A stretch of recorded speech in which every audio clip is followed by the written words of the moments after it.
ছোট বাচ্চা অসুস্থ হয়ে পড়লে দোয়াটি পড়ে ফু দেন, আল্লাহ তাআলা তাকে সুস্থতার নিয়ামত দান করে দিবেন। অনেক সময় বিশেষ করে যে সমস্ত মায়েরা নতুন বাচ্চা দুনিয়াতে জন্ম দিয়েছেন, অনেক সময় বাচ্চারা বিভিন্নভাবে অসুস্থ হয়ে যায়, ঠান্ডা জ্বর কাশি লেগেই থাকে, মায়েরা টেনশনে পড়ে যান কি করবেন। অনেক সময় ডক্টর পাশে থাকে না, অবশ্যই বাচ্চাদেরকে ডক্টরের কাছে নিয়ে যাবেন। এরপরেও কিছু কোরআনে আমল রয়েছে, আল্লাহ তাআলা কোরআনের ভিতরে সব দিয়েছেন। কিছু দোয়া পরে ফু দিলে রাসূলুল্লাহ সাল্লাল্লাহু আলাইহি ওয়াসাল্লাম যে দোয়াগুলো আমাদেরকে শিক্ষা দিয়েছেন, এই দোয়াগুলো পরে যদি আমরা ফু দেই তাহলে বাচ্চা সুস্থ হয়ে যাবে।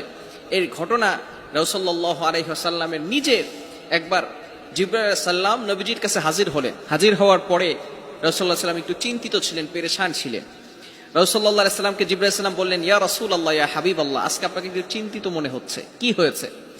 নবীজি সাল্লাল্লাহু আলাইহি ওয়াসাল্লাম বললেন, জিবরাইল, আমার দুইজন নাতি হাসান হোসেন দুইজনে অসুস্থ হয়ে পড়েছে, এজন্য আমার মনটা আজকে ভালো নেই, আমার পেরেশানিত চিন্তিত মনে হচ্ছে। এবার জিবরাইল আলাইহিস সালাম বললেন, ইয়া রাসূলুল্লাহ, ইয়া হাবিবাল্লাহ, আমি আপনাকে একটা দোয়া শিখিয়ে দেই, যে দোয়া পরে যদি আপনি আপনার নাতিদেরকে ফু দিতে পারেন, আল্লাহ তাআলা আপনার নাতিদেরকে সুস্থতার নিয়ামত দান করে দিবেন।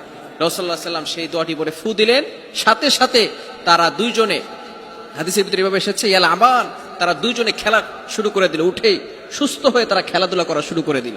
এজন্য আমরা ছোট বাচ্চাদেরকে এই দোয়াটা পরে ফু দেব। দোয়াটি হচ্ছে, আউযু বিকালিমাতিল্লাহিত তাম্মাতি মিন কুল্লি শাইতানিন ওয়া হাম্মা ওয়া মিন কুল্লি আইনিল লাম্মা। এই ছোট্ট দোয়াটি আমরা ছোট ছোট বাচ্চাদেরকে পরে ফু দিব। মিশকাত শরীফের ভিতরে হাদিস এসেছে, অনেক সাহাবায়ে কেরাম এই দোয়াটি লিখে এরপরে বাচ্চাদের হাতে বেঁধে দিতেন সাহাবায়ে কেরাম, কেননা বাচ্চারা পড়তে পারে না, এটা পড়লে দুষ্ট জিন জাতি বলেন এগুলো থেকে সে বাঁচতে পারবে। অনেক সময় ছোট বাচ্চা এতটা অসুস্থ হয়ে যাচ্ছে, বারবার বমি করছে, বারবার পায়খানা করছে, ডক্টররা চিকিৎসা করছেন, ওষুধ দিচ্ছেন, মেডিসিনে কোনো কাজ হচ্ছে না।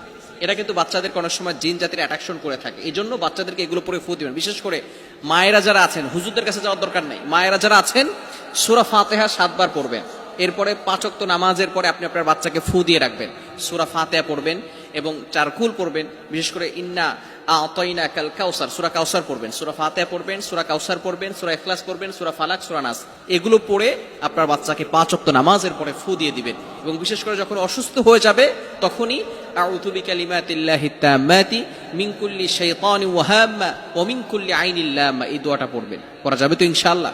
আর তিরমিজি শরীফের ভিতরে আরো একটা হাদিস এসেছে, নবীজি সাল্লাল্লাহু আলাইহি ওয়াসাল্লাম আমাদেরকে শিক্ষা দিয়েছেন, যদি কোনো ব্যক্তি অসুস্থ হয়ে যায় তাহলে ছোট্ট একটি দোয়া পড়া, আসআলুল্লাহাল আযীম রব্বাল আরশিল আযীম আন ইয়াশফিয়াক, এই ছোট্ট দোয়াটি পড়া। এভাবে 7 বার পরে কোনো অসুস্থ ব্যক্তির পাশে যদি দোয়া করা হয় তাহলে আল্লাহ তাআলা তাকে সুস্থতার নিয়ামত দান করেন। মৃত্যু ছাড়া সকল রোগের ওষুধ হচ্ছে নবী সাল্লাল্লাহু আলাইহি ওয়াসাল্লামের শিখানো এই দোয়াটি। এজন্য এটা আমরা পড়ব এবং বিশেষ করে বাচ্চাদেরকে এই দোয়াটি পড়ে, আউযু বিকালিমাতিল্লাহিত তাম্মাতি, এই দোয়াটি পড়ে যদি পানি খেতে পারে অথবা যে খাবারগুলো বাচ্চারা খায় সেই খাবারে ফু দিয়ে সেই খাবারটা বাচ্চাদেরকে খাওয়াই দিতে হবে। আর যদি বাচ্চারা পানি এখনো খাওয়ার সময় হয়নি, একেবারে 1 মাস 2 মাস বয়স হয়েছে, শুধু তার শরীরে ফু দিলেই আল্লাহ তাআলা তাকে সুস্থতার নিয়ামত দান করবেন। আল্লাহ তাআলা আমাদের সকলকে বুঝার তৌফিক দান